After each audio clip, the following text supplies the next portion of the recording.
তো হ্যালো বন্ধুরা, তো আজকে চলে এসেছি ওল দীঘায় সকালে ঘুরতে। তো এখন আমরা ব্রেকফাস্ট করব। তো আমার দাদা বন্ধুরা সব বসে আছে। তো বসতে বসতে তারপরে দেখতে পেলাম একটা 4 চাকা গাড়ি আসছে বাচ্চাদের। তো দেখতে ভালোই লাগছিল, তো দেখছিলাম। তো দেখতে দেখতে তো আবার বাবার এই তো কুকুর দীঘা ঘুরতে চলে এসেছে।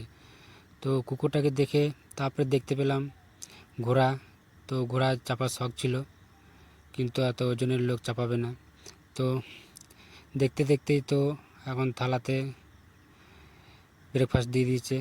তো খাওয়ার সময় একটু ভিডিও করছিলাম। তো ভিডিও করতে করতে খেতে খেতে কখন